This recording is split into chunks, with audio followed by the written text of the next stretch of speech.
What is going on YouTube? Kronos here and welcome back to another PSO2 video. So in today's video we're going to talk about something I did while I was live streaming. Normally I go through and make these weapons on stream, or sorry, on stream, but I make them in the video itself, usually because I can make more than one. But to be honest, the Rivalate weapons aren't exactly the easiest thing to make as far as materials are going at the moment. They are going to get easier, don't get me wrong, they're going to get substantially easier when Divide comes out. But at this very moment, they're kind of a pain to farm for. The ultimate boosters and things of that sort. I know tons of you guys have been farming for those. And those of you guys who are watching the YouTube, or you guys are watching over on Twitch whenever I go live, knows how much I went through farming all of mine.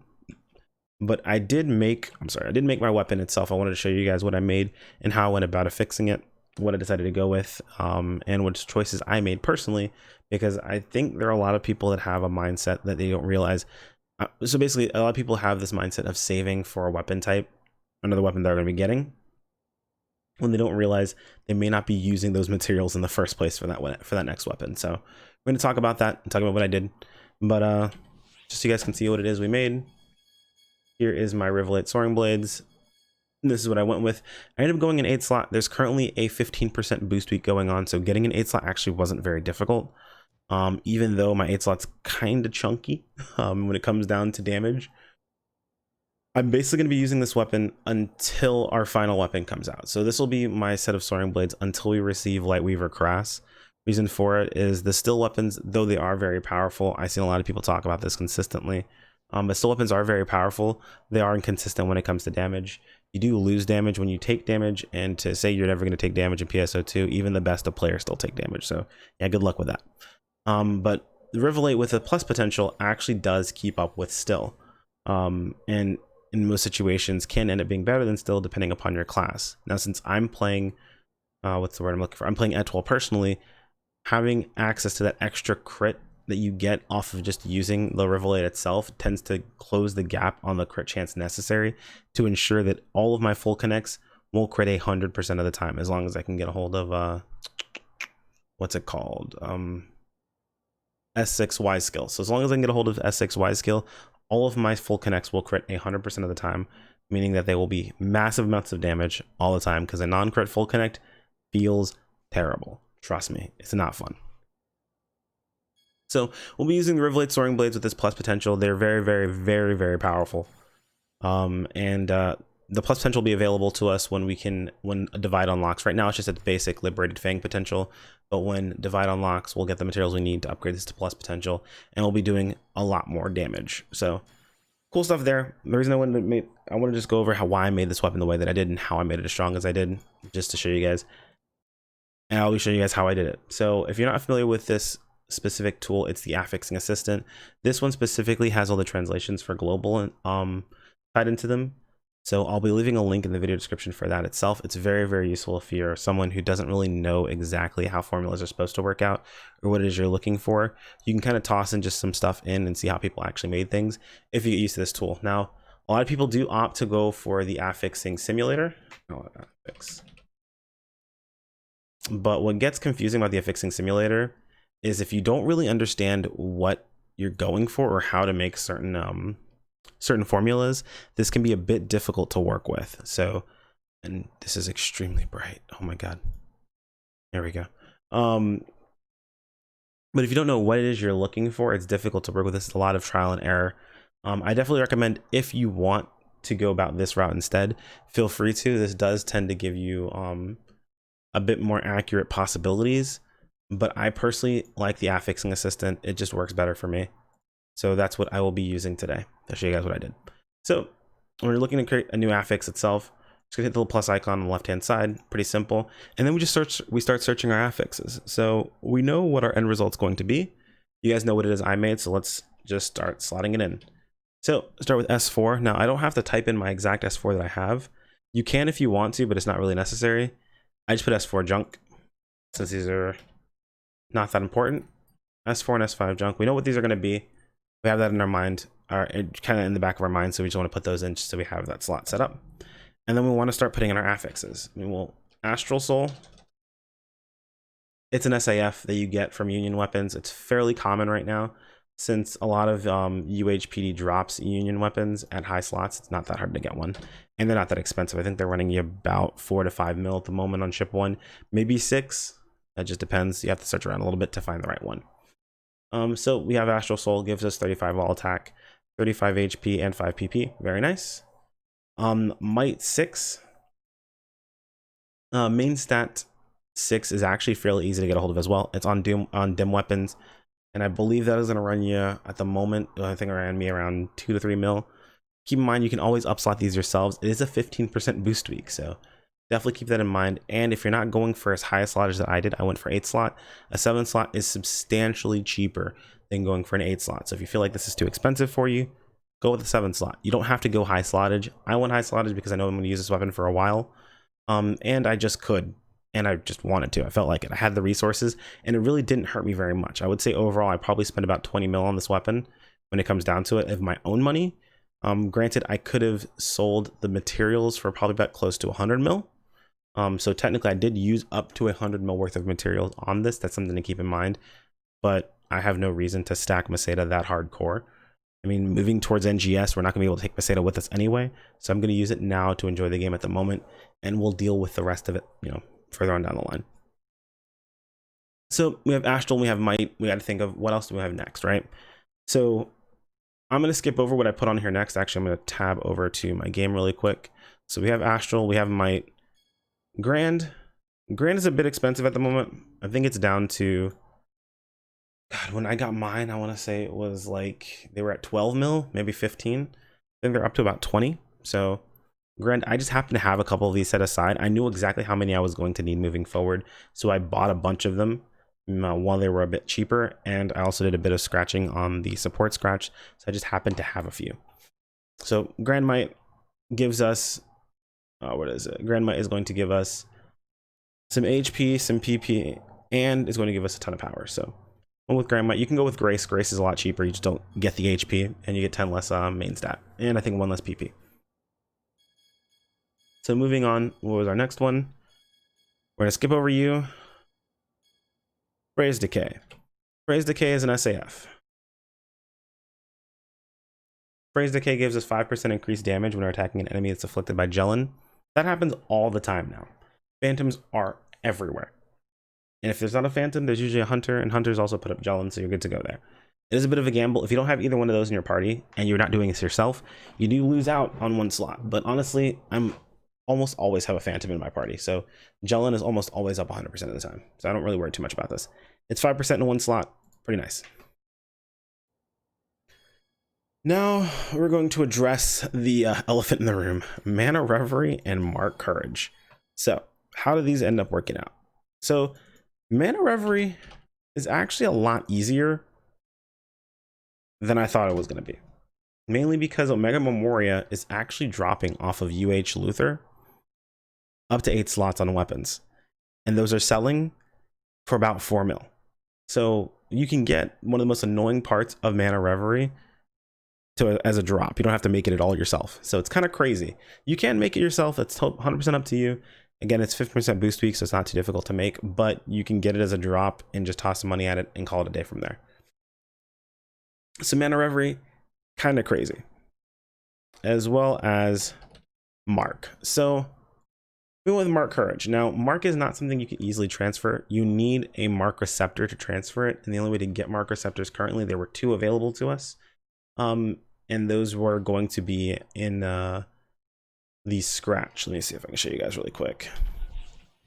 Those are a prize in the support item scratch. So you had to scratch to get to Mark Succession. I believe it was 30 scratches to get to Mark Succession. Yeah, it's 30. So it's 30 scratches to get to Mark Succession. To get this capsule itself, it gives you Mark Receptor. And that's how you can transfer over Mark Courage. You're probably thinking, but why would you use it on this weapon? Can't you use it on a different weapon? Shouldn't you save it? Well, no, because the next weapon I'm going to be making that really matters to me is going to be a Crass. And I'm not going to put Mark Courage on a Crass because the only way to transfer Mark is to have it another item. Now, Mark usually only drops on weapons. It doesn't drop on units. The only way to get Mark on a unit is from an add ability. meaning the only time you're going to use of this capsule is basically right now, which is why I didn't bother saving it. I'm just going to use it because I'm not going to use it on anything else. It's the strongest soaring blade I'm going to make before my crass weapon, which is the most important weapon to me in the first place. So why would I not use it? So it just made the most sense. I was thinking to myself, do I want to save this? I could save this for later, but with your crass weapon, you have S1 through S5, meaning you only have 3 slots available to you to actually use as augments. And those 3 slots, if I remember correctly, are going to be taken up by something like Divine Order or Divine Will. I can't remember which one of the two it is. I think it's like Divine Will or Divine Order. Let's see. Divine Will is 20. Divine Order is 50. Divine Order, definitely. But it's going to be taken up by Divine Order, either Astral or Guardian Soul, and either Phrase Decay or Grand. So like at that point, you already have all of your slots taken up. You're not thinking of Mark whatsoever. So this is the last time I'm going to even think about Mark to be used on a weapon, because you need to have it transfer over. So it just made the most sense for me to use it right now. So this is why I went with the setup itself here. Seems kind of beefy, it's because it is, but it wasn't as difficult to make as I thought it was going to be. So after we decide on all the things we have here, just going to go to Affix. So we're not going to fix by upslotting. We have all of our stuff upslotted already to 8 slots. You can choose to fix by upslotting. It gives you the percentages of what you're working with. Basically what this page here is to see what you're doing with each of your affix slots. So we know these are SSAs, they're 100%. Don't have to worry about those. We can ignore that stuff here. We need to decide what we're doing with all of this. So to get Astral Soul, it's an augment factor. We can just click on augment factor. We don't have to make it. Don't have to worry about it. It's an augment factor. Click it. It's orange. We're good. Might, guess what? Also an augment factor. It's an augment factor on dim weapons. Don't have to worry about that. Phrase Decay. Also an augment factor. Augment factor on Basilisk weapons. Don't have to worry about that. Mana Reverie is not an augment factor. We have to make it. As well as Mark Courage requires a Mark Receptor and a Mark Courage. 100% not too difficult to do. So how does this work out, right? So let's start moving things around. This is our base. So this is going to be our unaffixed Liberate weapon. And yes, I made sure to get this to a Liberate or a Rivalate before I actually affixed it. You definitely want to do that because you want the S5. So let's start moving stuff around. So this doesn't have any augment on it whatsoever, an augment factor, but we're going to do this. Now we know our base here is going to end up with an S5. We're just going to toss S5 over here. Not really a big deal, but our base is going to end up with the S5 here. So we're just going to put it here for now. We also need this to have a few things. We're going to put our Mark Receptor here, because we need to actually put a Reverie Catalyst on this. Now, Reverie Catalyst is actually an SAF. Funny enough, it's the SAF for profound weapons. And if you know anything about fighting Persona for the longest time while we were all farming Lightstream stuff, or I guess Trailblazer, you should know that there are tons of profound weapons out there. Profound weapons, even if you wanted to buy them, I believe there were 7 slots, they were a mill. I upslotted mine on my own after I bought them for like 900k a piece, but they were fairly simplistic to get a hold of, and we need 4 Reverie Catalysts and an Omega Memoria to make, to basically make our Mana Reverie. So we do need to have a Reverie Catalyst here, but why do we need to have a Reverie Catalyst here? Well, it's to make things simple on us for everything else. We want to have the rest of our Reverie Catalysts on augment factors. Why? Because these are only here to give us these augment factors themselves. As long as we use the weapons here, we'll be able to have these specific options. So as long as we're using a Basilisk and a Union as well as a dim weapon, we will, as at plus 35, we will have access to these here no matter what. Doesn't have to be on the weapon. As long as we have them, we're good to go here. Go to plus 35 of these weapons, and we want to get Reverie Catalyst onto them. How do we do that? I'm sorry, why do we have them here? Well, because we want to leave these slots open, because we want to give us an option to just purchase an Omega Memoria, or we can make it, up to you. Either purchase it or make it. We don't want to really have to RNG on something else like one of these here. I personally don't like RNGing for Omega Memoria, especially while the percentages are fairly low, even with the 15%. Having to make Omega Memoria is kind of a pain in the neck, and I'll show you guys how in just a moment. But Omega Memoria, we can just buy, just get a hold of it, or to luck out by farming, and we can just get an 8-slot Mark Courage weapon, because we're going to be using Mark Receptor here. Or we would have to find another weapon that would have dropped with Mark Courage in here, which is not going to be fun. So having these 2 free fodder slots makes life super easy for us but we do have to have Mark Receptor and Reverie Catalyst here. So let's talk about how that's going to happen. So as you guys saw, I said affix it, and it shows us what we have here at the end. We know we have a boost week, so we can go ahead and factor in 15%. And this tells us we have everything good to go here with it, except Mana Reverie at 75%. But to fix it, all we need is add augmentation aid 30%, and we're good to go. That's 100%. We're good to go here. Let's talk about how we get all of this. We purchase this, or we get it as a drop, fairly simple, and we make these. We get our 3 weapons. So we get a Union weapon, we get a Basilisk weapon, and we get a Dim weapon, all plus 35. Fairly simple there. But we also need 4 Profound weapons, all 8 slot, all plus 35 as well. Reason for it is we want to make this. Reverie Catalyst is an augment factor. This is all we have to do. Oh, excuse me. Augment factor. Done. We're basically done. That's all we need. All we need to have is Reverie Catalyst and slap it onto our Dim. Honestly, we could also technically end up with Might over here as well. It doesn't make a difference, honestly. As long as you're using this as part of your actual fodder when you're setting it up, part of your recipe, it's going to give you the option of Might. So Might can be in here and be on the augment. Doesn't make a difference. It's still all the same stuff. 100%, fairly easy to do, and we just slap on Reverie Catalyst to each one of these. So we just do a quick little augment. We do a quick little affix, however you want to call it.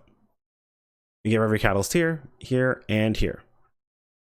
And then we also put it on our base. So we've also put this on our Rivalate. We want Reverie Catalyst on here. And we need to, while we're adding Reverie Catalyst, we also need to use our pop item. That one that we saw earlier. We need to use, where are you? We have to use our Mark Succession Cap. That way it gives us the option of Mark Receptor. This is going to be over here. That's going to be there. So it gives us the option of Mark Receptor. This got split up. It doesn't really make a difference. Honestly, it's not really that big a deal. But basically what you end up with is Mark Receptor and Reverie Catalyst on one item, along with those 2 junks. Technically, you can only have 1 junk on here. We have 2 just because that's how it ended up working out. In reality, you only end up with S4 and these 2 on here. And then when you do your full affix, you end up with the S4 and S5 you want. It just depends on what you're doing. You have to keep in mind how you're setting up your weapon itself. So for example, say you're going with a the S5 from a Gunblade. You want to make sure that you're affixing this while it's still in Gunblade form to get the S5 that you want. Make sure the S4 is on there that you want as well, and then switch it over to the weapon type you're trying to use. But hopefully this gives you a little bit more of an idea of kind of what we're looking at. The biggest thing for me was realizing that I'm not going to be using Mark on anything else anyway. Yes, Mark is useful on a unit, but it's going to be a pop item. It's literally going to be like add Mark Joyo or add Mark Courage or whatever. That's going to be a part of a completely separate scratch that we'll use for units much later on. But if we have the ability to use something now because it's available to us and we're not going to use it anywhere later on down the line, then might as well use it. Now, keep in mind, you also do have the option of just taking something like a Mark Receptor and putting it on a weapon that's sellable and then selling the weapon. You can make quite a bit of money off of that. I actually did that for one of mine. I had 2 of these. I didn't realize I had a second one when I went and got the second one. I didn't realize that the first one when I went and got the second one, so I put it on a weapon and sold it to a friend. That way they could use it for something else. But these are selling right now. I shipped one for about 100 mil. The only catch is, notice how I had to use mine as a part of my actual main fodder setup. If you have this on a separate weapon, that does limit its uses for other people because you can't move it onto a different weapon itself. So these are just things to keep in mind as you're affixing your stuff. Hopefully it's a little bit easier for you guys to understand when it comes to affixing. I know affixing can be difficult. It's kind of a pain, but overall this setup specifically was fairly easy. And if you decide, you know what, I don't really want to use my my mark, I want to sell it, well, sell it. Drop the Mark Courage from this. All you have to do is get rid of this. You don't need to have the Mark Catalyst, or sorry, the Mark Receptor here. Just put the Reverie Catalyst on it, and it's a 7 slot, which is much cheaper. Which in reality, you're just missing out on a little bit of stat, and you're good to go there. Like, you drop the, so here's my stats with Mark Courage. There are my stats without it. It just drops some PP and it drops some attack. Really not that big a deal. Either way, you're still dealing tons of damage. Still a very, very strong weapon. So you're still good to go there. Well, guys, hopefully it gives you an idea of kind of why I built my weapon the way that I did, why I made the decision, the choices I made, and how you guys can kind of improve your own setups in the future. Again, I always will say over and over again, the most important thing about your weapon is getting it to max grinds and filling out your SSAs If you cannot afford to affix it, do not break your bank over doing so. There will be more options available for you in the future that will be fairly powerful. So I don't want you guys to lose out on better choices later on down the line.